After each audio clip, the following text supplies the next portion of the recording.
Big boss winner ಪ್ರಥಮ್ಗೆ ಬೆದರಿಕೆ ಪ್ರಕರಣಕ್ಕೆ ಸಂಬಂಧಪಟ್ಟಂತೆ ಘಟನೆ ಬಗ್ಗೆ ಪ್ರತ್ಯಕ್ಷದರ್ಶಿಗಳು ಮಾಹಿತಿಯನ್ನು ಕೊಟ್ಟಿದ್ದಾರೆ. ಅವತ್ತೇನೋ ಗಲಾಟೆ ಆಯ್ತಲ್ಲ, ಅವತ್ತು ಪ್ರಥಮ್ ಹಾಗೂ ಕೆಲವರ ಮಧ್ಯೆ ಮಾತುಕತೆ ನಡೀತಾ ಇತ್ತು. ಆಮೇಲೆ ಮಾರಕಾಸ್ತ್ರ ತೆಗೆದು ಬೆದರಿಕೆಯನ್ನ ಹಾಕಿದ್ರು.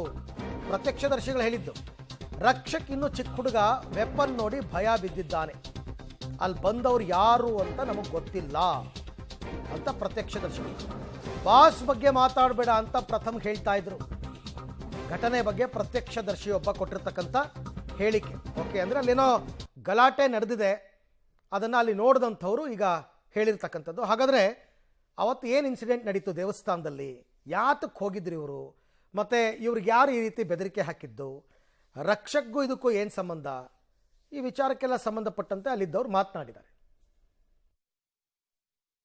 ತಾರೀಕು ಪ್ರತಿ ವರ್ಷದಂತೆ ನಾನು ಒಂದು ನಮ್ಮ ಚಿಕ್ಕಪ್ಪ ಎಲ್ಲನೂ ಒಂದು 27ನೇ ತಾರೀಕು ಒಂದು ಕಾರ್ಯಕ್ರಮ ಮಾಡ್ತೀವಿ. ಏನಂದರೆ ಎಲ್ಲಮ್ಮ ದೇವ್ರದ್ದು ಒಂದು ಇದು ಮಾಡ್ತೀವಿ ಆಷಾಢ ಟೈಮಲ್ಲಿ. ಅಲ್ಲಿ ಏನಂತಂದರೆ ಒಂದು ಕುರಿ ಹೊಡೆದು ಎಲ್ಲರಿಗೂ ಒಂದು ಫ್ಯಾಮಿಲಿ ಅವ್ರನ್ನ ಇವ್ರನ್ನ ಕರೆಸಿ ಎಲ್ಲ ಇದು ಮಾಡಿಸ್ತೀವಿ. ಅದೇ ರೀತಿ ಈ ವರ್ಷನೂ ಮಾಡಿಸಿದ್ವಿ. ಪ್ರತಿ ವರ್ಷವೂ ಪ್ರಥಮ್ ಸರ್ ಬರ್ತಾರೆ, ರಕ್ಷಕೂ ಬರ್ತಾರೆ, ಎಲ್ಲ ಸ್ನೇಹಿತರೆಲ್ಲ ಬರ್ತಾರೆ. ಸೊ ಹಾಗಾಗಿ ಎಲ್ಲರನ್ನೂ ಕರೆಸಿದ್ವಿ, ಆಯಿತಾ. ಇಲ್ಲಿ ಏನಾಗಿದೆ ಅಂತಂದರೆ, ನಾನು ಎಲ್ಲರನ್ನೂ ಕರೆಸೋ ಟೈಮಲ್ಲಿ ಅವ್ರು ಅನ್ವಾಂಟೆಡ್ ಪರ್ಸನ್ನು ಅದು ನಮ್ಗೆ ಗೊತ್ತಿಲ್ಲ. ಅವರು ಹೆಂಗೆ ನಾವು ಆಹ್ವಾನ ಕೊಟ್ಟಿರಲಿಲ್ಲ, ಅವ್ರ ಜೊತೆ ಬಂದಿದ್ದಾರೆ, ಆಯಿತಾ. ಸೊ ಹಾಗಾಗಿ ಹಂಗೂ ಲಾಸ್ಟಲ್ಲಿ ನಾನು ಬಂದಿರೋ ಟೈಮಲ್ಲಿ ಯಾರನ್ನೂ ವಾಪಸ್ ಕಳಿಸ್ಬಾರ್ದು ಅನ್ನೋ ರೀತಿಯಲ್ಲಿ 15 kg ಚಿಕನ್ ತಂದು ರೆಡಿ ಮಾಡಿಸಿ ಅದನ್ನೆಲ್ಲ ರೆಡಿ ಮಾಡಿಸ್ದೆ. ಸೊ ಇದು ನಡೆದಿತ್ತು ಸತ್ಯ, ಆಯಿತಾ. ಸೊ ಹೌದೌದೌದು, ಯಾಕಂತಂದ್ರೆ ಇದು ಸುಳ್ಳು ಹೇಳ್ಬಾರ್ದು ಸರ್. ಸಿಚುವೇಶನ್ ಏನು ಅಂತಂದರೆ, ಸಾರು ಕುತ್ಕೋತಾರೆ, ಆಯಿತಾ. ಕುತ್ಕೊಳ್ಳೋ ಟೈಮಲ್ಲಿ ನಾನು ಈ ಸೈಡ್ ಬರ್ತೀನಿ, ಆಮೇಲೆ ಅಲ್ಲಿ ಏನು ನಡೀತದೋ ಗೊತ್ತಿಲ್ಲ ಸರ್.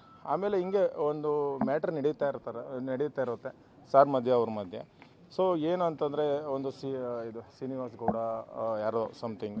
ಸೊ ಅವ್ರದ್ದು ವಿಚಾರ ಬಂದಾಗ ಯಾಕೆ ಹಿಂಗೆ ಮಾಡ್ತಿದ್ದೀರಾ ಹಾಗೆ ಹೀಗೆ ಅಂತ ಬಂದಾಗ ಅವ್ರು ಕೇಳ್ತಾರೆ, ಈ ಥರ ಎಲ್ಲ ಮಾಡೋಕ್ಕೆ ಹೋಗ್ಬೇಡಿ ಅಂತಂದ್ಬಿಟ್ಟು ಹೇಳ್ತಾರೆ. ಸೊ ಆಗ ಸರು ಪ್ರತಿಕ್ರಿಯೆ ಕೊಡ್ತಾರೆ, ಏನೂ ಮಾಡಲಿಲ್ಲ ಸರು, ಏನೂ ಮಾತಾಡಲಿಲ್ಲ. ಈ ಥರ ಎಲ್ಲ ವೆಪನ್ ತೆಗೆದು ತೋರಿಸಿ ಬೆದರಿಕೆ ಹಾಕಿದ್ದಾರೆ ಅಂತಂದರೆ ಅದನ್ನು ಕಾನೂನಾತ್ಮಕವಾಗಿ ಹ್ಯಾಂಡಲ್ ಮಾಡಬೇಕು, ಕಂಪ್ಲೇಂಟ್ ಕೊಡಬೇಕು. ಪ್ರಥಮ್ ಏನು ನಡೀತು ಅಂತಕ್ಕಂಥದ್ದು ಇನ್ವೆಸ್ಟಿಗೇಷನ್ ಆಗಬೇಕು.